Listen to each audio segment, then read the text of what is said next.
Centre de formation Doctrine Christo ouvre ses formations à tous. Vous cherchez à découvrir la présence de Christ dans les Écritures? À raviver la foi qui sommeille en vous? Tout comme les disciples sur le chemin d'Emmaüs l'ont vécu. Tel que relaté dans Luc 24h32, ce centre de formation, CF, a pour but de découvrir Christ dans les Écritures. Il est la parole, connaître Dieu, c'est connaître la doctrine de Dieu. C'est l'objectif de cette école. Elle n'est pas destinée à une élite particulière, mais à toutes et à tous qui veulent grandir dans la foi en Christ. Pour chaque âme passionnée par Dieu et sa parole. Notre vision est simple, mais puissante, rassembler l'Église autour des Écritures et former des disciples. Rejoignez-nous pour explorer la profondeur de la doctrine divine lors de nos cours les mercredis de 21h à 22h.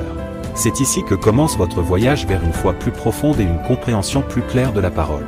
Nous sommes joignables au appel WhatsApp, plus 33 07 55 88 54 19, ou via notre site internet, www.doctricristo.com.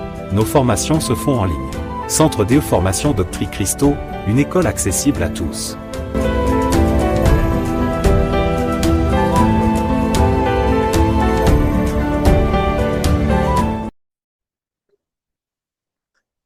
Très bien, nous avons commencé un enseignement sur la soumission aux autorités et aujourd'hui c'est la deuxième partie de notre enseignement. Nous allons directement commencer sans reprendre tout ce que nous avons déjà eu à aborder semaine dernière, histoire de gagner du temps. Alors très bien, on va prendre donc nos deux passages de référence. Nous sommes dans le livre de Romains.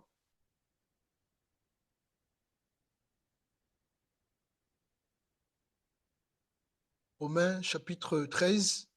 Quelqu'un d'autre me prépare Galates chapitre 2, le verset 20. Quelqu'un d'autre également me prépare Galates chapitre 3, le verset 27. Donc, ceux qui ont les deux passages de Galates, vous me lisez rapidement. Donc, Galates chapitre 2, 20 et Galates chapitre 3, le verset 27. J'ai été crucifié avec Christ et si je vis, ce n'est plus moi qui vis.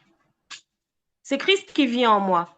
Si je vis maintenant dans la chair, je vis dans la foi au Fils de Dieu, qui m'a aimé et qui s'est livré lui-même pour moi. Amen. Alors, voyez-vous, la Bible est claire. Notre vie chrétienne doit être vécue, n'est-ce pas, en nous laissant influencer par Christ. C'est Christ qui doit vivre en nous. C'est Christ qui doit vivre dans notre caractère. C'est Christ qui doit vivre dans notre façon de parler. C'est Christ qui doit vivre dans nos actions.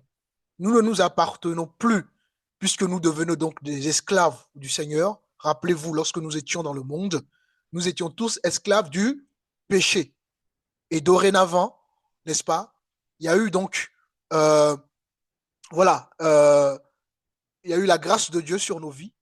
Dieu a porté son regard sur nos vies. Et aujourd'hui, n'est-ce pas, nous avons été donc libérés du joug du péché et nous devenons donc esclaves de Christ.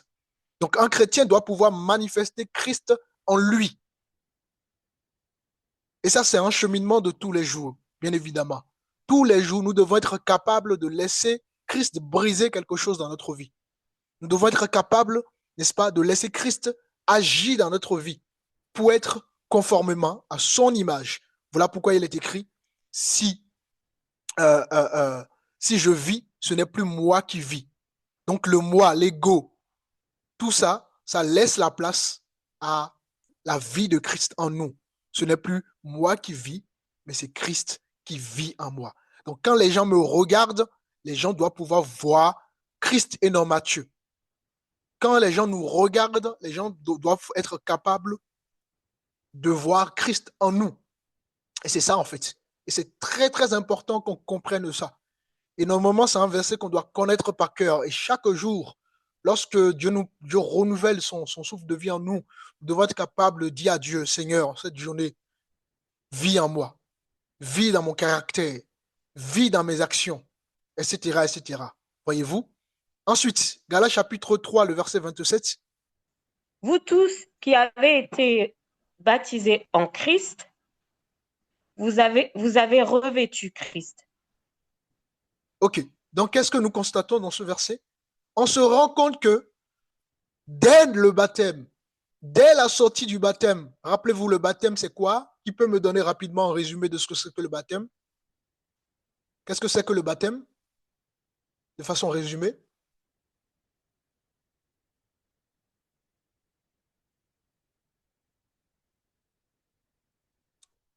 L'acte en lui-même, qu'est-ce qui se passe pendant le baptême? Le baptême, c'est une nouvelle naissance. C'est une nouvelle naissance. Ok, mais ce que je veux savoir surtout, est-ce que c'est juste une douche? Non, c'est un acte spirituel. D'accord? Et dans cet acte spirituel, il se passe quoi?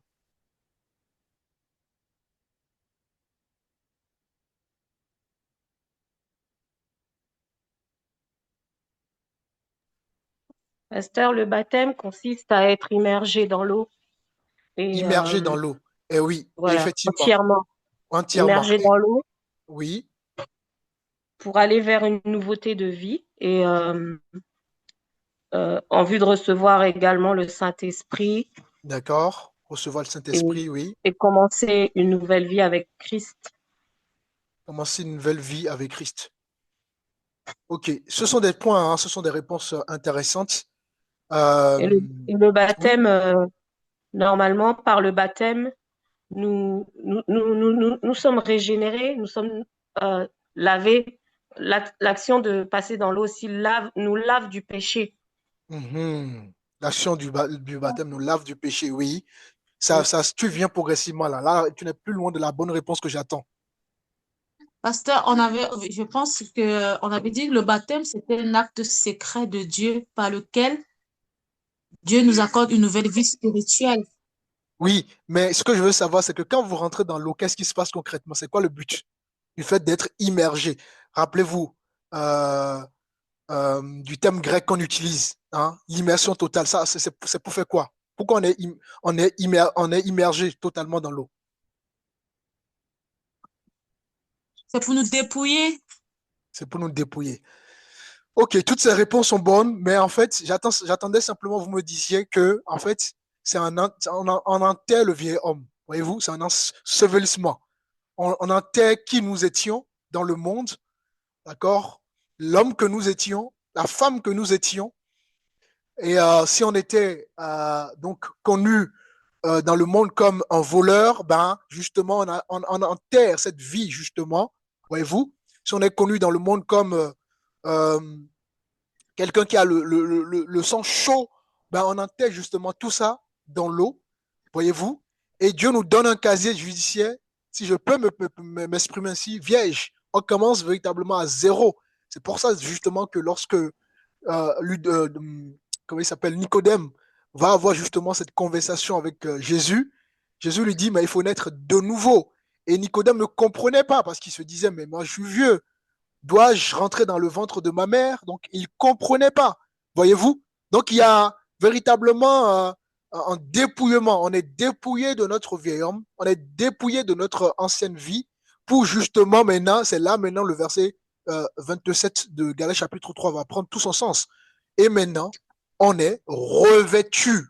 Je sors de l'eau parce que j'ai enterré mon ancienne vie, j'ai enterré qui j'étais, je reçois un nouveau nom, un nouveau passeport, une nouvelle carte d'identité, un nouveau casier judiciaire. Et à partir de là, je suis revêtu de Christ. Je suis revêtu d'un vêtement. Alléluia, ça va? Amen, pasteur. Est-ce que c'est clair pour tout le monde?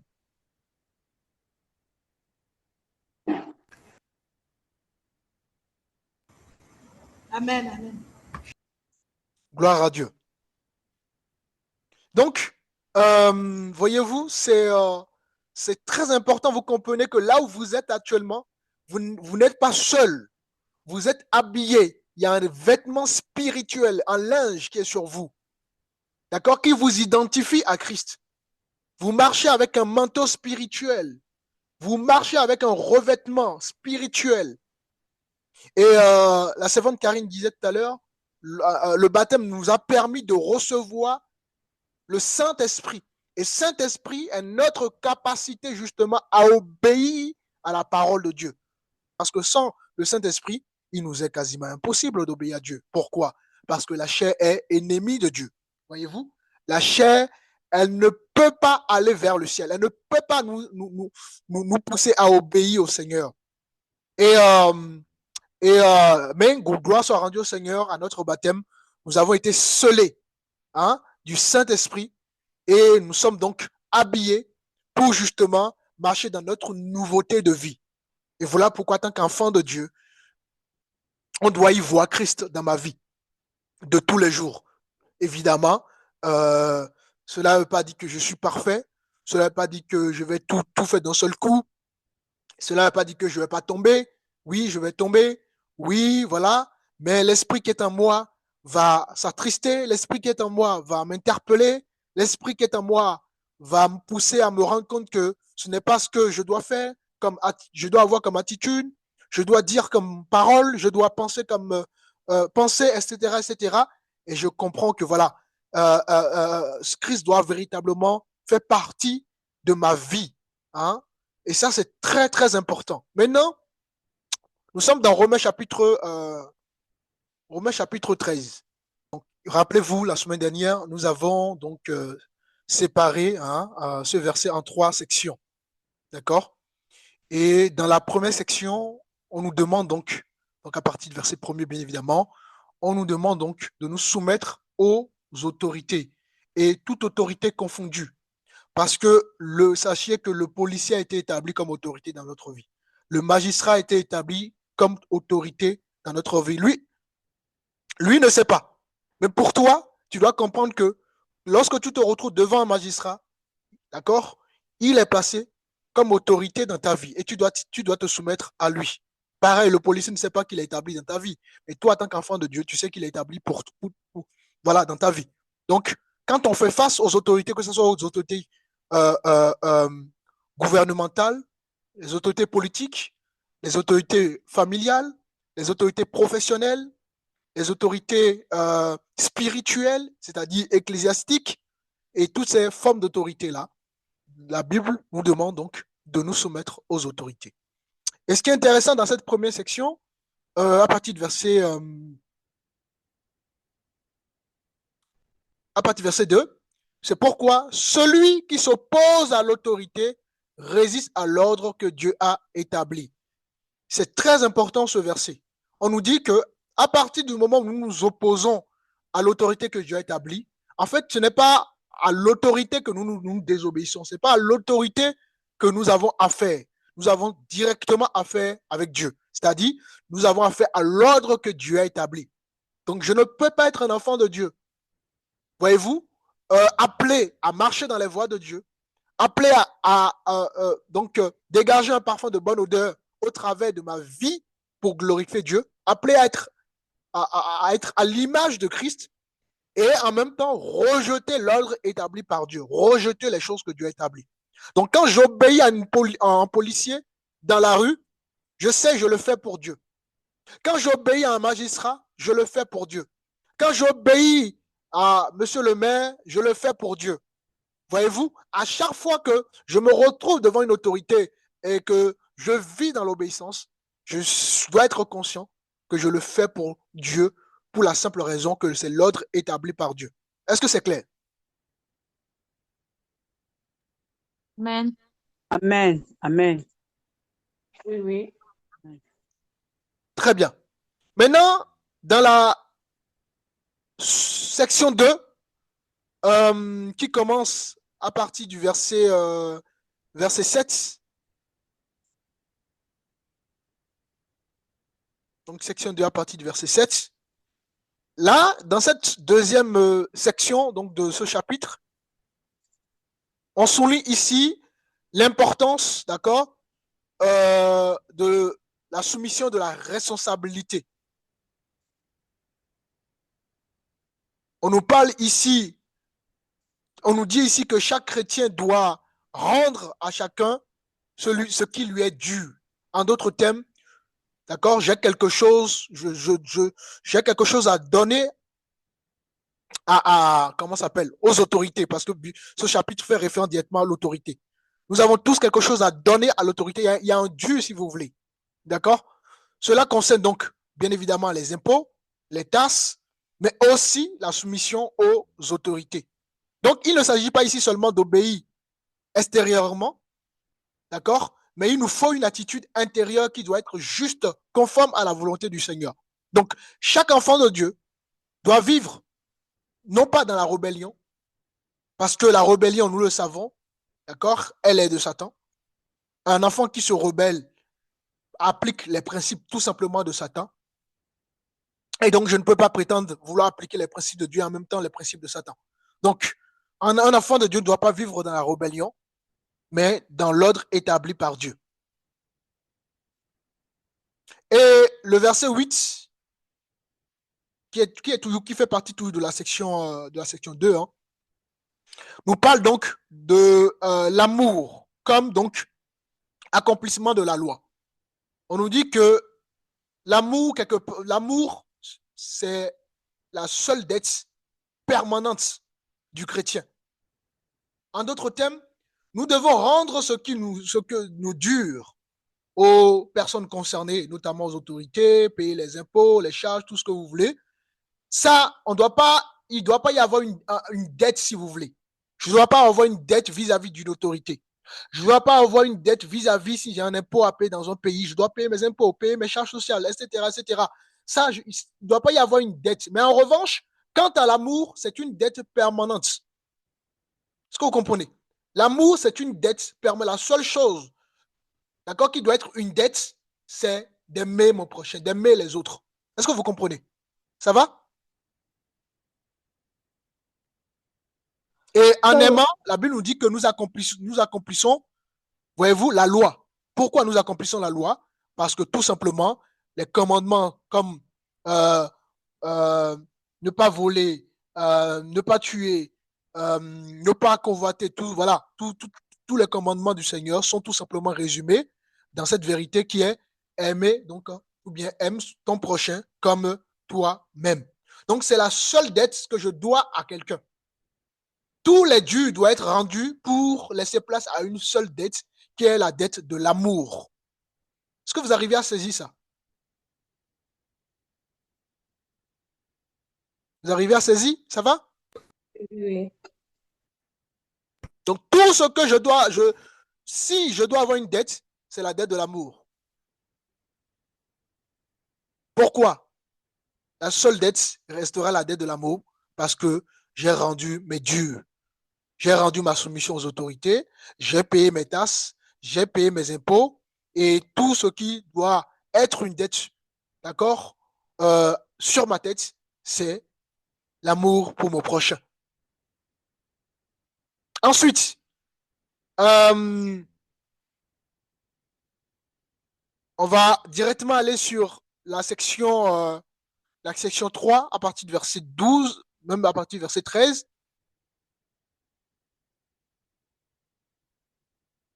Donc, à partir de cette troisième section, de ce même chapitre, qu'est-ce qu'on constate?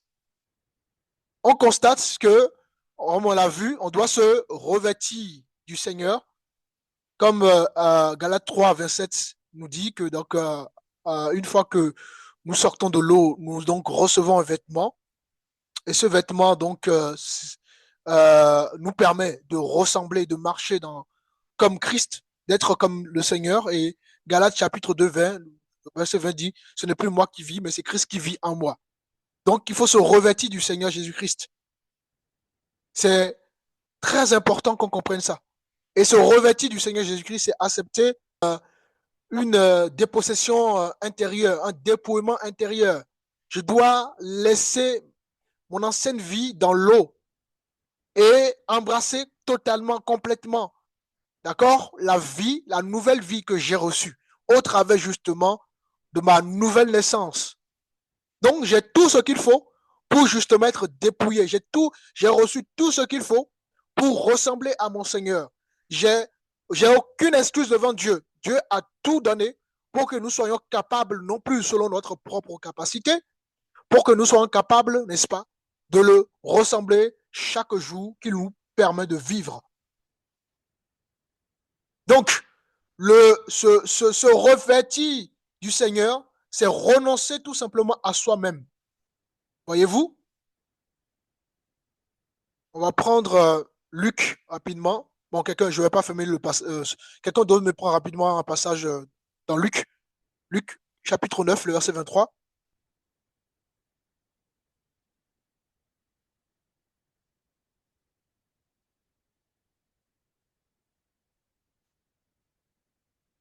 Luc 9, le verset 23.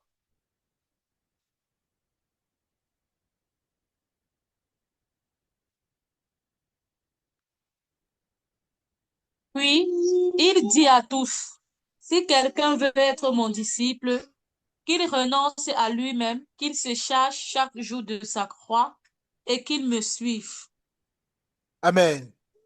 Donc, vous voyez, ici, dans la troisième section de Romains chapitre 13, on nous dit, mais revêtez-vous du Seigneur Jésus-Christ. Donc, ce revêtement, d'accord, c'est le renoncement à soi-même. Selon donc Luc chapitre 9, le verset 23. Il lui dit, si quelqu'un veut, quoi, venir après moi. Donc, si tu veux être disciple du Seigneur, il faut faire quoi? Il faut donc renoncer à ton ego, à ton moi. Voyez-vous? Il faut renoncer à voilà, moi, voilà comme ça je fonctionne. Moi, non. Désormais, tu essaies de voir comment Dieu veut que tu fonctionnes. D'accord? Comment Dieu veut que tu fonctionnes dans la société. Comment Dieu veut que tu fonctionnes en tant que femme, en tant qu'épouse, en tant que mère. Comment Dieu veut que tu fonctionnes en tant qu'homme, en tant que mari, en tant que père. Comment Dieu veut que tu fonctionnes en tant qu'enfant. C'est très important.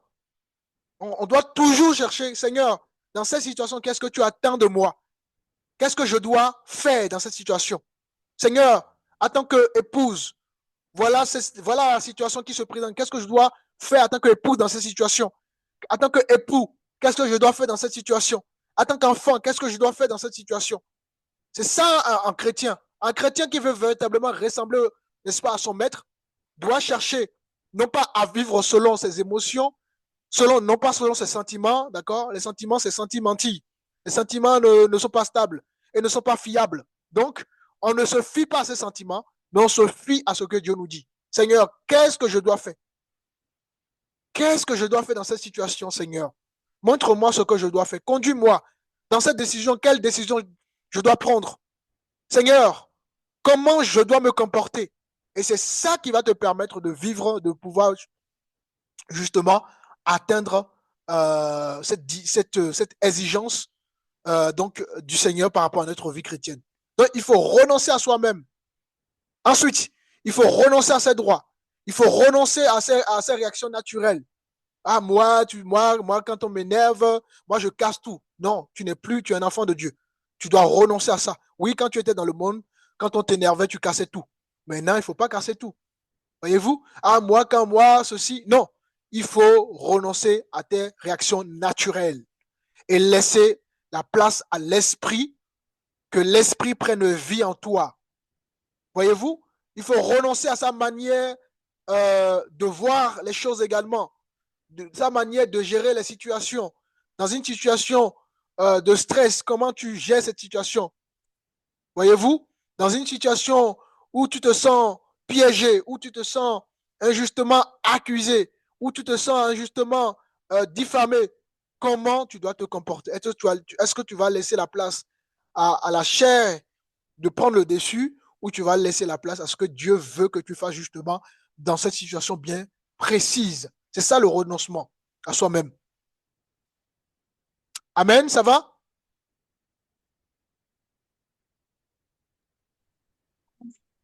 Oui, ça va, ça va. Il faut renoncer à sa manière de parler, sa manière de pardonner, d'aimer, comme on l'a vu d'ailleurs dans la deuxième section, hein, de supporter. Hein, c'est très, très important. Sa manière de diriger également, sa manière de... Il faut, dans toute situation, quels que soient les contextes, les situations de votre vie, vous devez être capable de dire, Seigneur, qu'est-ce que tu attends de moi? Parce que je dois renoncer à ce que j'aurais pu faire quand j'étais dans le monde.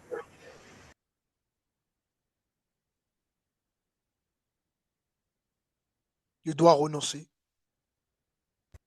à comment je me comportais dans le monde. Et tant que l'homme ancien, les amis, reste intact, reste actif dans notre vie, ben, comprenez que tout simplement, Christ ne peut pas être manifesté pleinement. Et c'est là que se situe le problème.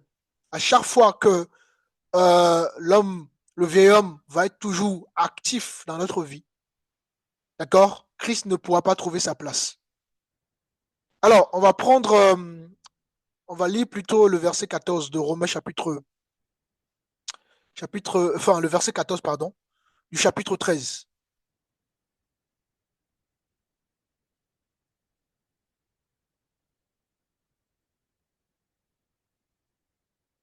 Quelqu'un peut lire ça?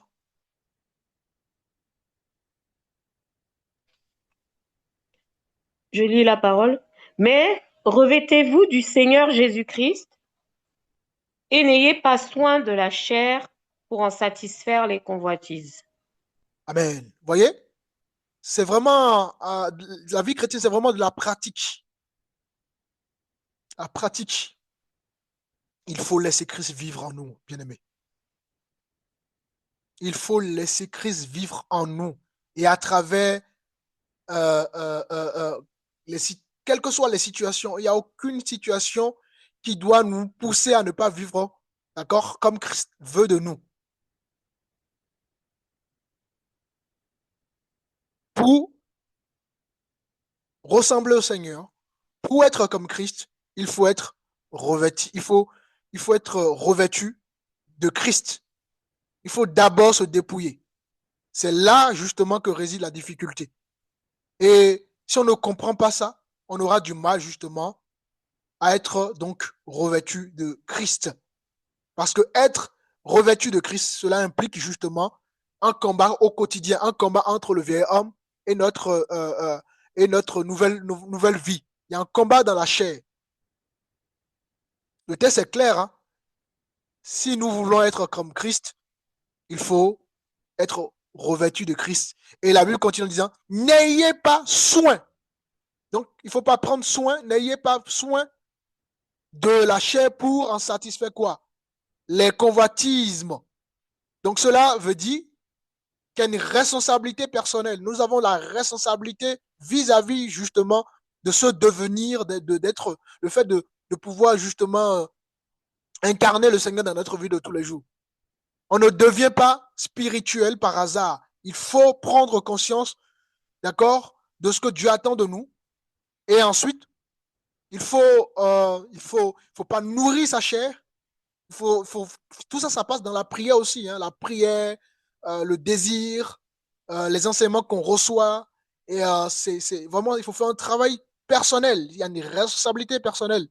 On ne manifeste pas Christ automatiquement parce qu'on fréquente une assemblée. Non, les amis. Il y a des choix. Il y a un renoncement. Il y a une discipline intérieure à avoir.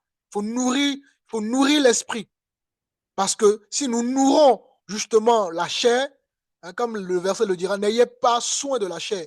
Donc si tu nourris ta chair, tu ne peux pas vouloir manifester Christ. Tu ne peux pas manifester Christ. Parce que tu es dans une contradiction. Tu ne peux pas nourrir la chair et vouloir manifester Christ. Ce n'est pas possible. Donc, ce qu'on alimente, ou bien ce que tu vas alimenter en toi, finira toujours, tout simplement, par te dominer. Et en d'autres termes, si tu alimentes la vie, ta chair, ben, ta chair va te dominer. En revanche, si tu alimentes ta vie spirituelle par la méditation, par le désir de plaire à Dieu, par voilà, tout ce qui est nécessaire de faire pour que ton esprit soit nourri, ben forcément, tu vas être fait quoi? Tu vas être dominé par l'esprit. D'ailleurs, nous sommes dans Galates chapitre 5. Alors,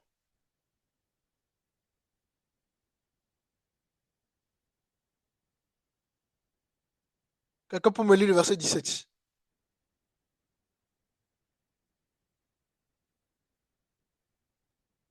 Je lis la parole. Car la chair a des désirs contraires à ceux de l'esprit, et l'esprit a des désirs et Je recommence, pardon. Car la chair a des désirs contraires à ceux de l'esprit. Et l'esprit en a de contraires à ceux de la chair.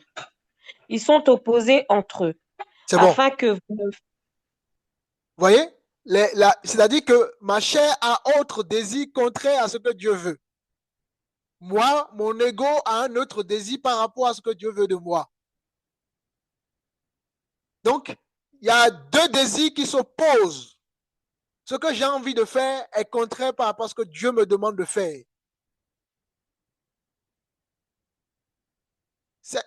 Si vous n'avez pas la révélation de ces choses-là, vous allez tourner en rond pour rien. Ce que j'ai envie de faire, le moi là, ce que le moi a envie de faire, est opposé à ce que l'esprit veut qu'on fasse.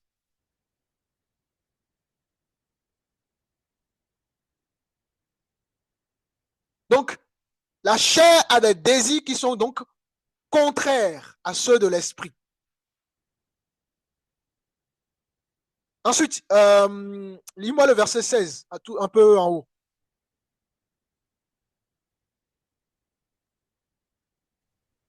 Je dis donc, marchez selon l'esprit et vous n'accomplirez pas les désirs de la chair. Donc, on a là un commandement.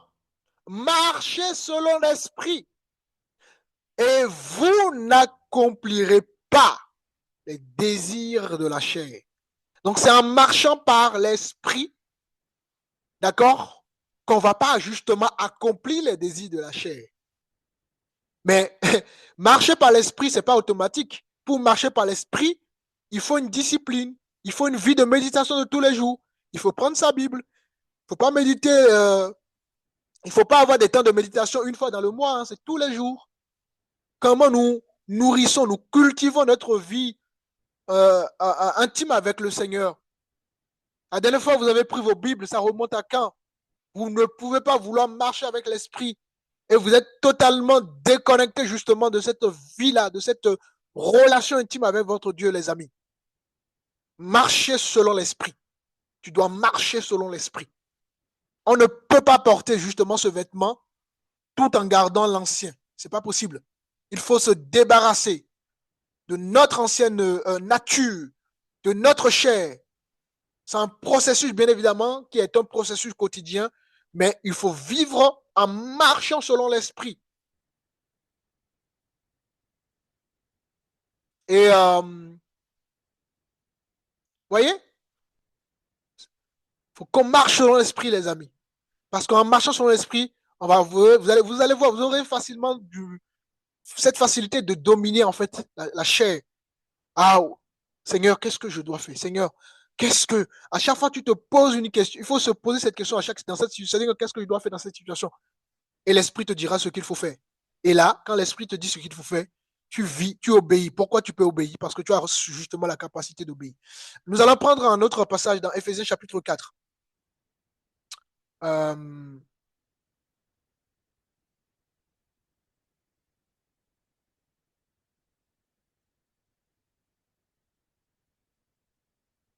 Éphésiens chapitre 4.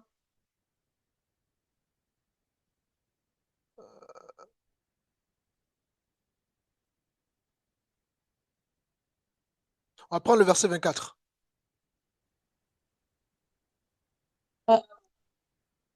On vous a enseigné à vous débarrasser du vieil homme qui correspond à votre ancienne manière de vivre et se détruit sous l'effet de vos désirs trompeurs. À vous laisser renouveler par l'esprit dans votre intelligence et à vous revêtir de l'homme nouveau, créé selon Dieu dans la justice et la sainteté que produit la vérité. Vous voyez, l'homme nouveau a été créé dans quoi? C'est une question que je vous pose. L'homme nouveau a été créé dans quoi? Dans la justice. Ouais, dans la justice et dans la sainteté. Donc, vous voyez qu'on n'a pas d'excuse. Il est possible de vivre dans la sainteté. Tout est une question tout simplement de révélation, de désir, d'obéissance. Dieu a tout préparé pour que nous puissions vivre justement, d'accord, dans la sainteté. Nous puissions vivre dans sa justice. Mais Si nous nourrissons notre chair, c'est là qu'on a du mal, parce que la chair n'est pas nourrie. Rappelez-vous, Jésus le dira, la chair est faible, l'esprit est disposé. Et juste après, Jésus dira, priez, d'accord, sans cesse. Donc, si vous ne nourrissez pas votre esprit, ben, n'attendez pas à vivre selon l'esprit, ce n'est pas possible. Ça va? Oui, pasteur. Gloire à Dieu.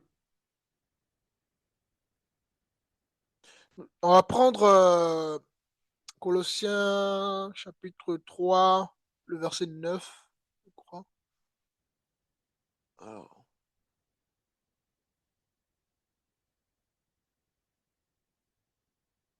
Colossiens 3, le verset 9. Je lis la parole.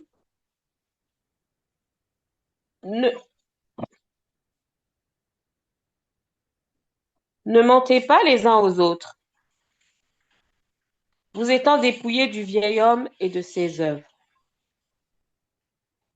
et ayant revêtu l'homme nouveau, qui se renouvelle dans la connaissance selon l'image de celui qui l'a créé.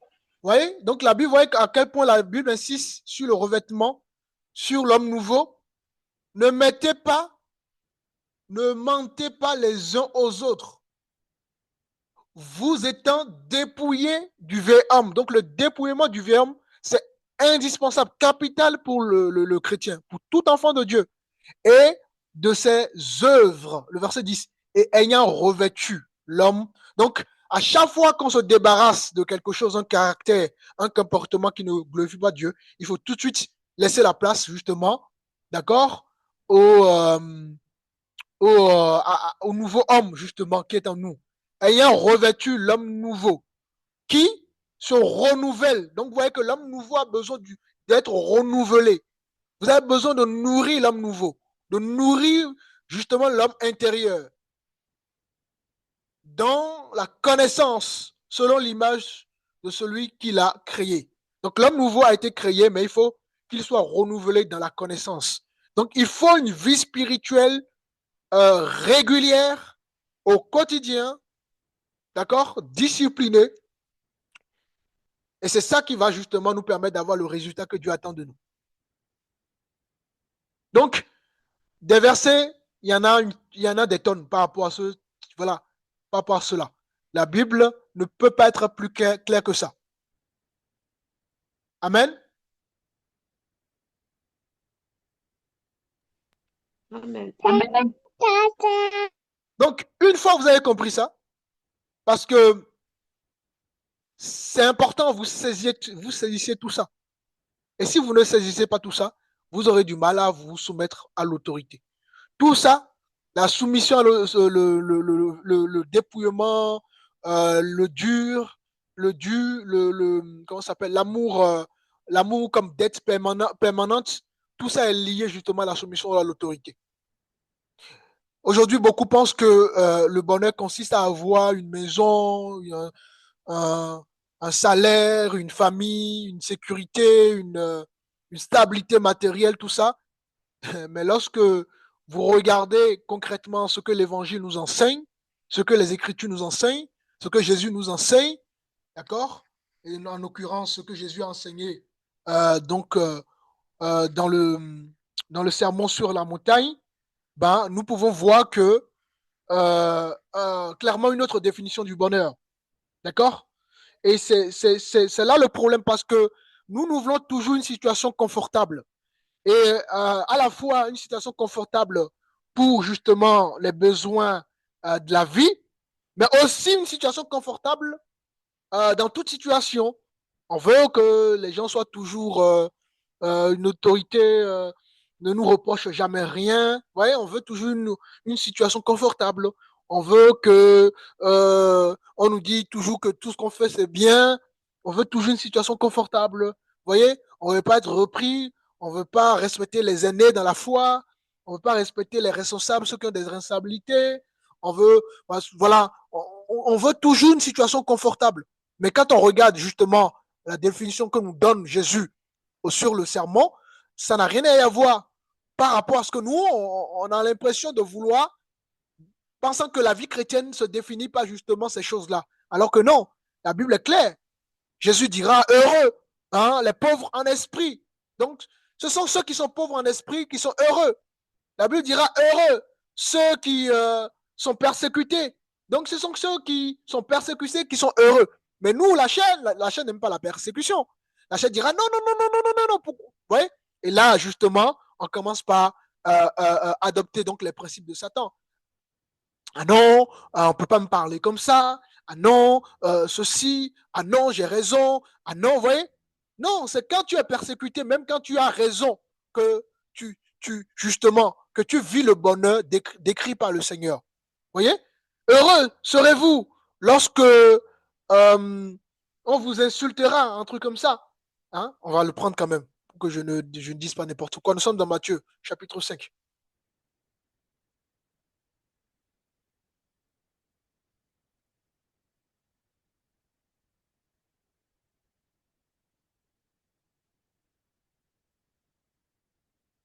À partir du verset 1er, hein, celui qui trouve.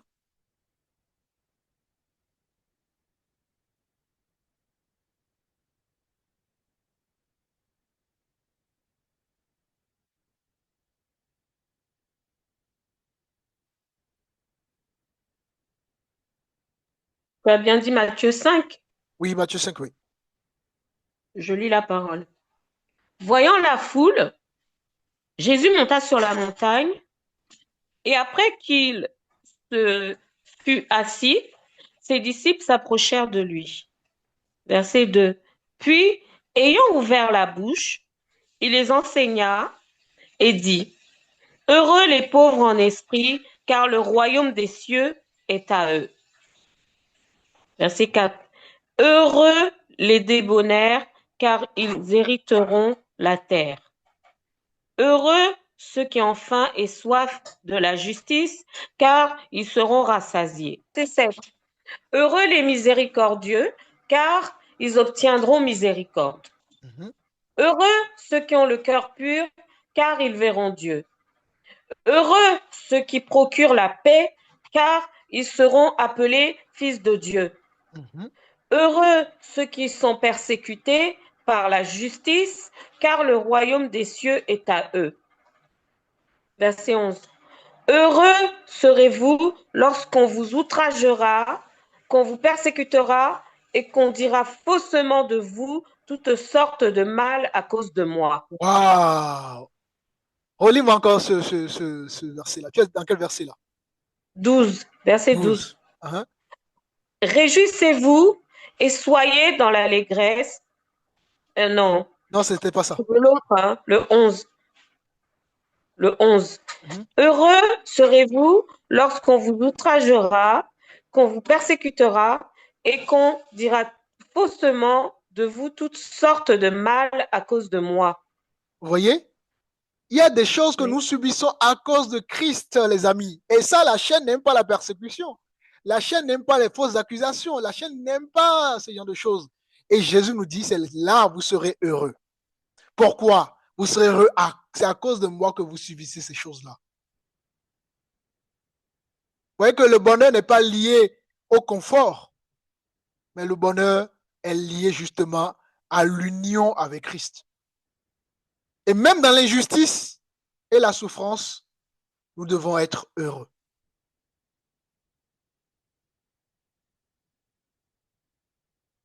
En fait, ce qu'il faut comprendre, c'est que ce n'est pas la souffrance en elle-même qui rend heureux, en fait.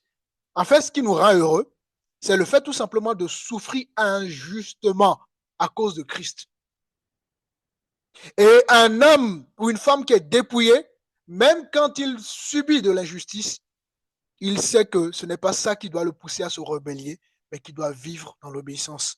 Parce qu'il, son injustice, il sait que s'il était dans le monde, s'il était charnel, il n'allait pas laisser justement cela passer. Mais pour Christ, oui, parce que c'est ce que le Seigneur me demande. Si je le subis pour mon Seigneur, gloire à Dieu, Seigneur, je dois être heureux. Waouh! C'est ça qui révèle véritablement la profondeur de la vie chrétienne, mes frères et mes sœurs. Lorsque nous sommes confrontés à l'injustice, et que nous continuons malgré tout à obéir, à bannir, à bénir, à aimer. D'ailleurs, regardez, on va descendre un peu, regardez ce que la Bible dit. On descend un peu.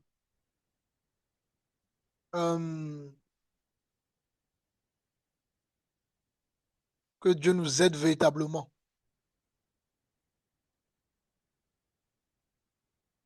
Alors,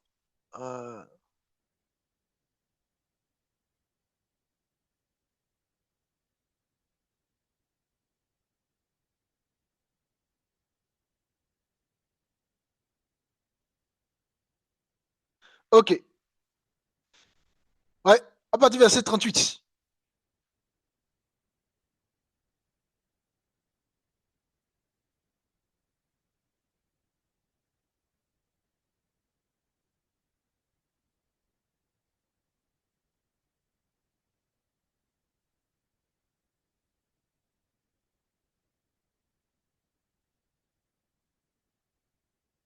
Verset 38.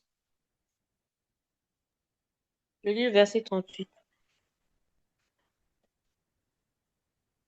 Vous avez appris qu'il a été dit œil pour œil, dent pour dent.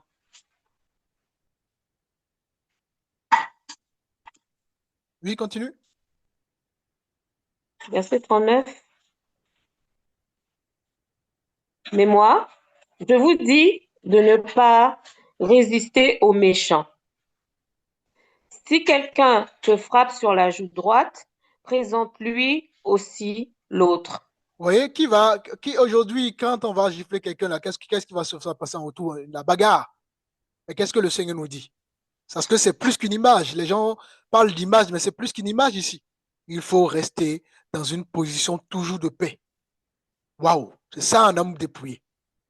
Un homme qui est dépouillé, d'accord, il rend la joue suivante. C'est-à-dire que quand quelqu'un cherche des problèmes, toi, en tant qu'un homme, une femme dépouillée, tu crées ou tu, tu, travailles, tu fais de sorte que, d'accord, il y a une paix. Tu ne crées pas, tu n'enflammes pas encore la situation. Ça va? Vous comprenez? Continue le verset. Verset 40. Si quelqu'un veut plaider contre toi et prendre ta tunique, laisse-lui encore ton manteau. Vous voyez? Si Donc, quelqu'un oui, continue. si quelqu'un te force à faire un 1000, fais-en 2 avec lui. Donne à celui qui te demande et ne te détourne pas de celui qui veut emprunter de toi. Waouh! Je donne un 6 au bien-aimé du Bénin. Ce chapitre, vous me le lisez et chacun me fait un résumé de ce chapitre. D'accord? Ça, c'est un exercice que je donne particulièrement au bien-aimé du Bénin. Le chapitre de Matthieu, chapitre 5. Il y a beaucoup de choses, d'accord, à tirer de ce chapitre-là.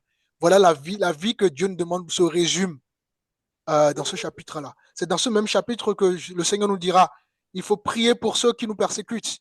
Il faut prier pour nos ennemis. Ouais. Mais tout ce que je suis en train de vous dire, depuis la première partie jusqu'à la deuxième partie, là, la chaîne ne peut pas. Par nous-mêmes, c'est impossible. On peut avoir toutes les belles volontés du monde, c'est impossible pour nous. Alors, qu'est-ce qui peut nous permettre maintenant de vivre cela? Ben justement, la grâce de Dieu, le vêtement qui est sur nous, l'esprit que nous avons reçu. Mais pour la chaîne ne peut pas. La chaîne ne peut pas vivre dans l'obéissance vis-à-vis de ces choses-là. Et l'église primitive était persécutée. Et pourtant, elle était heureuse. Elle n'était pas heureuse parce qu'elle souffrait.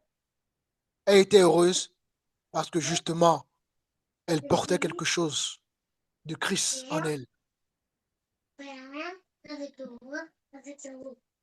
Prenons acte pour voir un peu le bonheur de nos... nous sommes dans acte.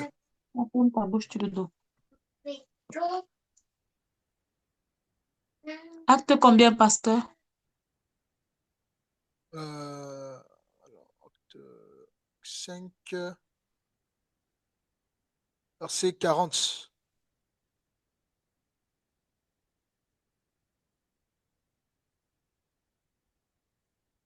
Ils se rangèrent à son avis. Ils appelèrent les apôtres, les firent fouetter, leur interdirent de parler au nom de Jésus et les relâchèrent. 41.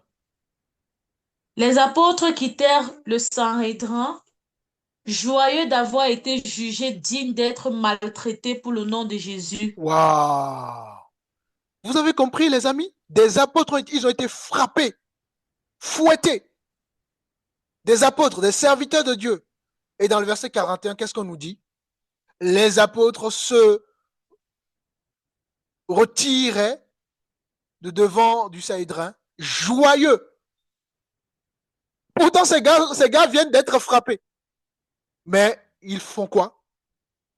Ils partaient joyeux d'avoir été jugés dignes de subir des outrages pour le nom de Jésus.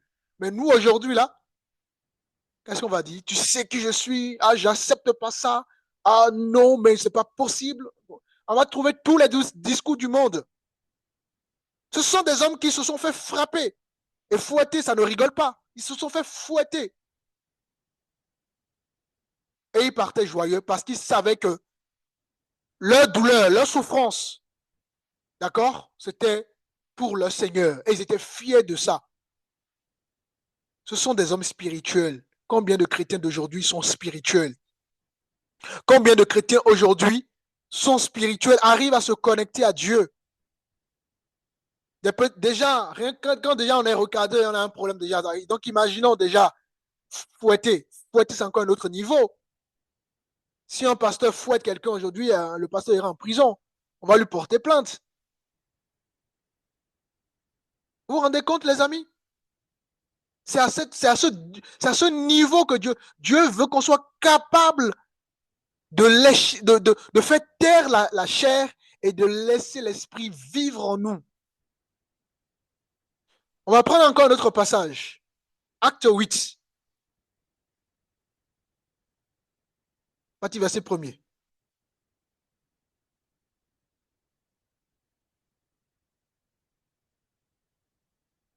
C'est en cela qu'on reconnaît des vrais disciples du Seigneur.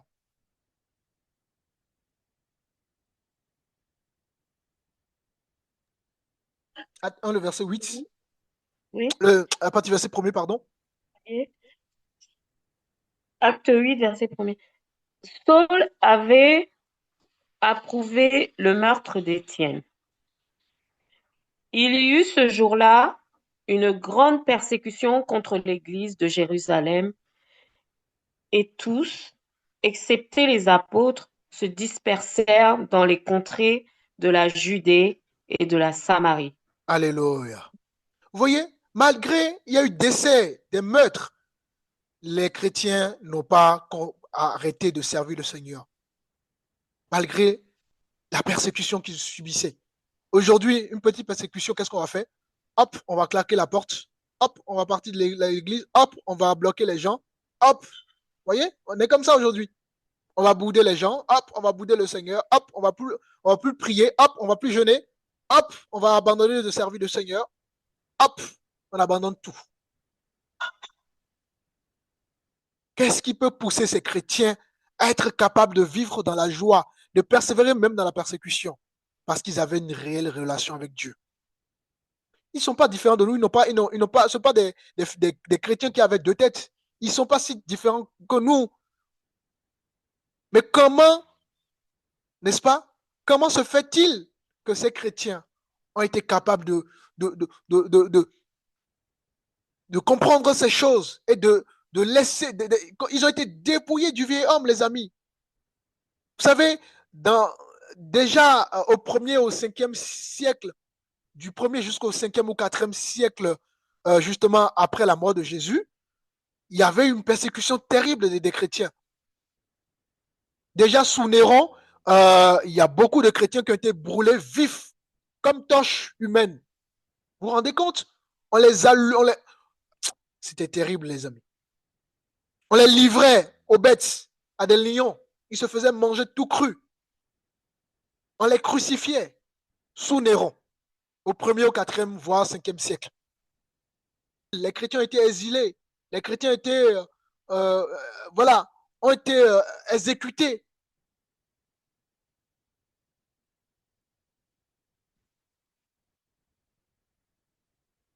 Et au 3e, entre le 3e et le 4e siècle, encore pareil. Ça a continué ainsi de suite, ainsi de suite. Combien de chrétiens ont été détruits à cause de leur foi? Ils ont été brûlés. Les Écritures ont été brûlées. Et vous savez comment les apôtres ont fini leur vie? Vous avez une idée de comment les apôtres ont fini leur vie? L'apôtre Pierre, qui est sur cette pierre, je bâtirai mon église, rappelez-vous, il a été crucifié la tête en bas à Rome. Vous vous rendez compte? Un apôtre qui a servi le Seigneur. Nous, dans notre temps, Seigneur, ah non, le Seigneur n'est pas avec moi. Pourquoi je suis persécuté? Ça dit que le Seigneur n'est pas avec moi. Pourquoi je suis allé en prison? Ça dit que le Seigneur n'est pas avec moi. Pourquoi ceci? Nous, on va dire ça. Voilà les chrétiens d'aujourd'hui, du temps moderne d'aujourd'hui. Mais l'apôtre Pierre, il a été crucifié la tête en bas.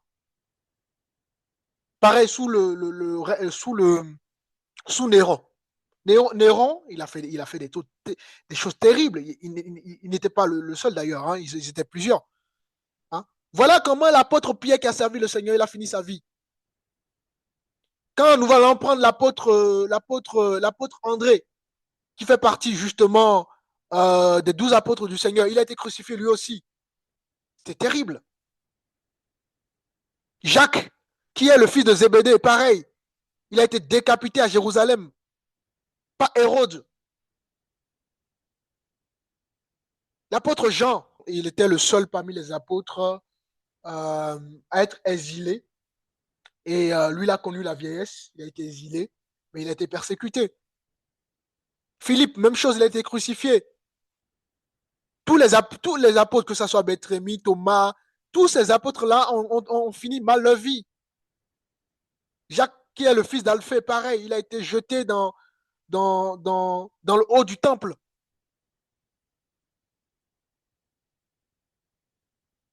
Simon, comment il s'appelle, le zélote, pareil, il a été crucifié. Non, il a été scié d'abord avant d'être crucifié. On a scié ses pieds, scié ses mains. On l'a scié en deux, quoi, si vous voulez. Et ensuite, on l'a crucifié. Il y a des chrétiens, on mettait leur pied gauche sur un cheval, l'autre pied sur un autre cheval. On envoyait les deux chevaux dans deux directions différentes et ils se faisaient déchirer comme ça. Matthias, qui a remplacé justement Judas, qui a trahi le maître, il a été lapidé et ensuite décapité. Vous vous rendez compte? Même l'apôtre, le plus grand apôtre qui a reçu la révélation, l'apôtre Paul. Vous savez comment l'apôtre Paul a fini sa vie? Il a été décapité à Rome, sous Néron pareil.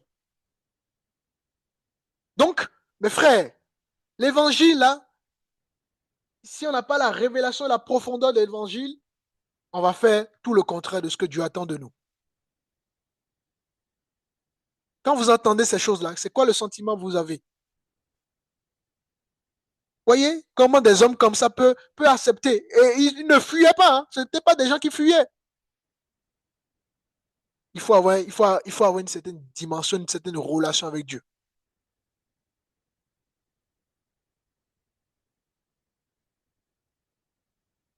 Donc, le vrai bonheur, mes frères, mes sœurs, n'est pas dans l'accumulation de la réussite, même si on bénit le Seigneur pour ce qu'il nous donne.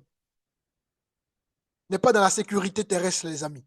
Le vrai bonheur, d'accord, c'est de porter sa croix avec Christ. Voilà pourquoi il faut travailler comme Christ et non pour Christ. Et en regardant la croix, on comprend que Christ y est allé pour nous sauver. C'est pour nous qu'il a été à la croix. Et donc, nous devons aussi marcher sur ce chemin-là, porter notre croix. Et Jésus l'a dit justement dans Luc 9 qu'on a pris tout à l'heure. Si quelqu'un veut venir après moi, il fasse quoi? Qu'il porte pardon sa croix.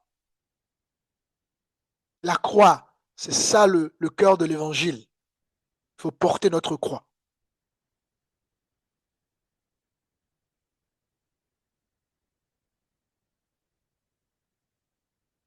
Donc, si on ne porte pas notre croix, les amis, il nous serait difficile de ressembler au Seigneur.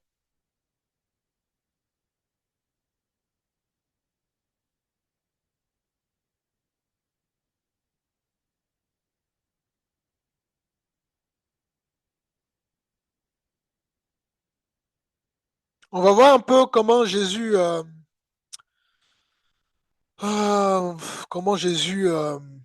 ça va aussi nous permettre euh, de, euh, de nous rendre compte vraiment que parfois nous sommes très très loin de l'évangile.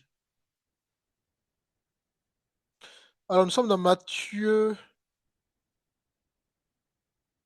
chapitre 23. C'est pas celui-là. Matthieu chapitre on va voir 26 pour voir.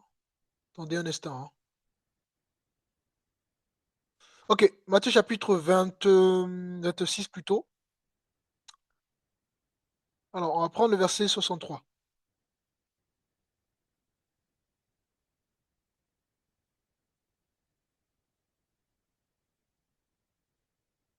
Regardez devant les autorités religieuses comment Jésus s'est comporté.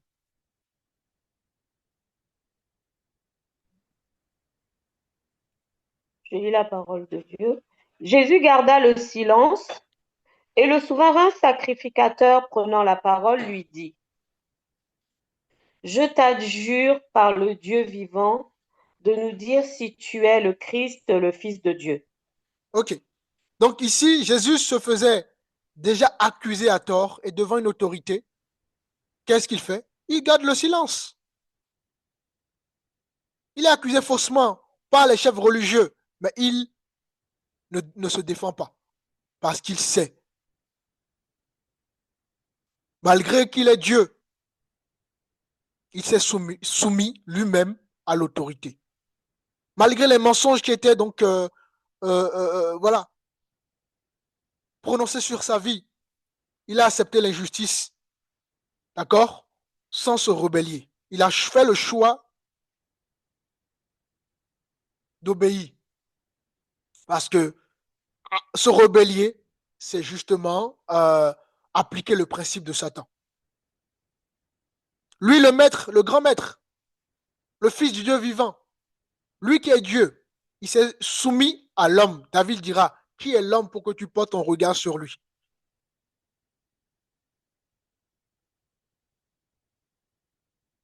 Nous allons prendre Jean chapitre 19. Regardez devant Pilate, quelle serait la réaction de Jésus?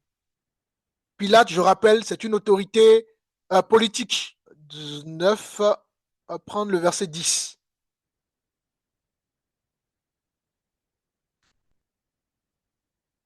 Quelqu'un d'autre me prépare Matthieu 17. Alors, Jean 19, le verset 10. Pilate lui dit, c'est à moi que tu refuses de parler. Ne sais-tu pas que j'ai le pouvoir de te relâcher et que j'ai le pouvoir de te crucifier? Jésus répondit, tu n'auras aucun pouvoir sur moi s'il ne t'avait pas été donné d'en haut. Vous voyez? Donc Jésus reconnaît que Pilate avait un pouvoir et que ce pouvoir venait d'en haut. Voilà pourquoi Jésus se soumettait.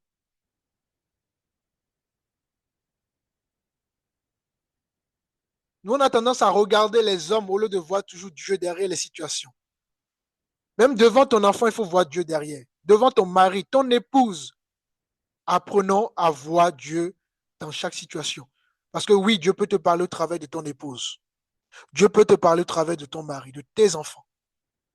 D'un inconnu, nous, on a toujours tendance à voir tout de suite l'homme au lieu de voir Dieu. Seigneur, qu'est-ce que tu veux m'enseigner dans cette situation?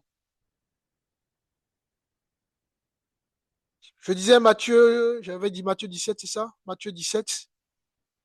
On va prendre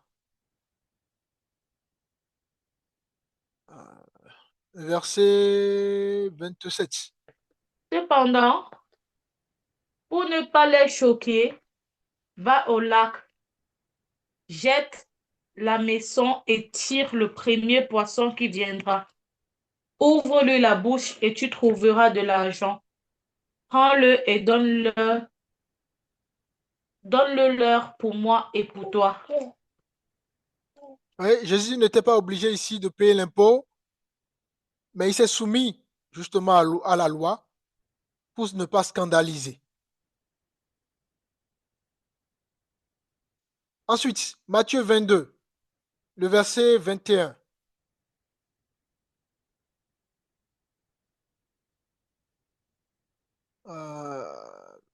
Matthieu 22, le verset 21, celui qui a trouvé avant moi.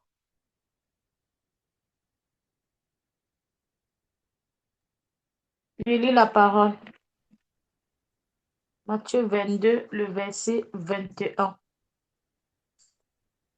De l'empereur, lui répondirent-ils. Alors il leur dit, rendez donc à l'empereur ce qui est à l'empereur, et à Dieu ce qui est à Dieu.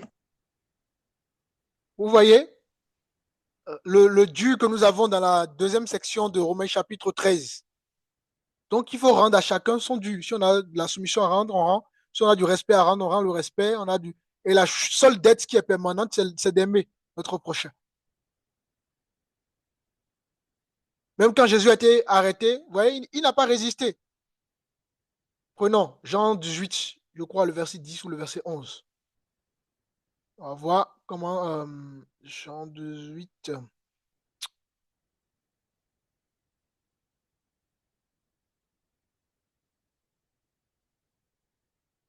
Ok, le verset 11.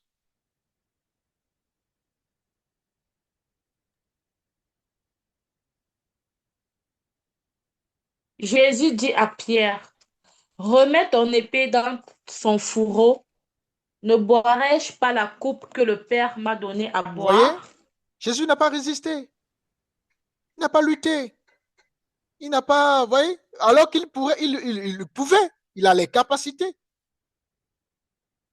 Donc, autant d'exemples, même quand il était à la croix,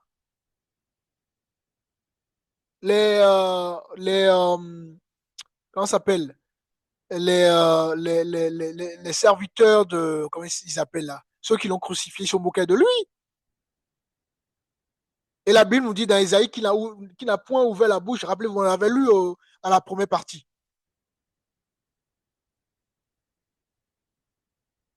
Celui qui a subi le plus grand injustice sans se défendre, c'est Jésus. Voilà pourquoi il est le modèle par excellence, un modèle que nous devons donc suivre.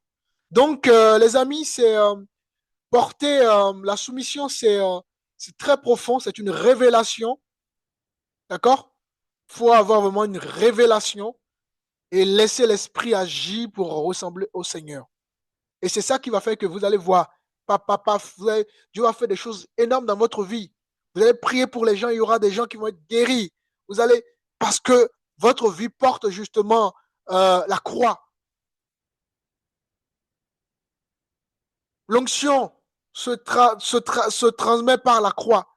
Plus tu vis la croix, plus il y aura d'onction. C'est comme ça marche.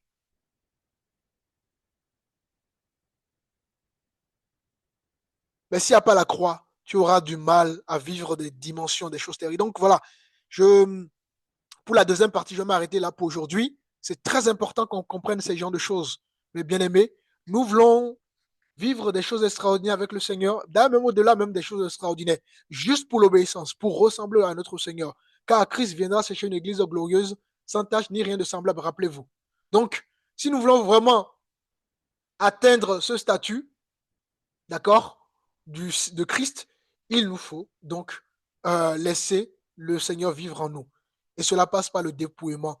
Cela passe par justement, d'accord, le renoncement à soi et à l'important de porter sa croix. Donc, voilà, je m'arrêterai là pour ce soir. Y a-t-il des commentaires, des questions?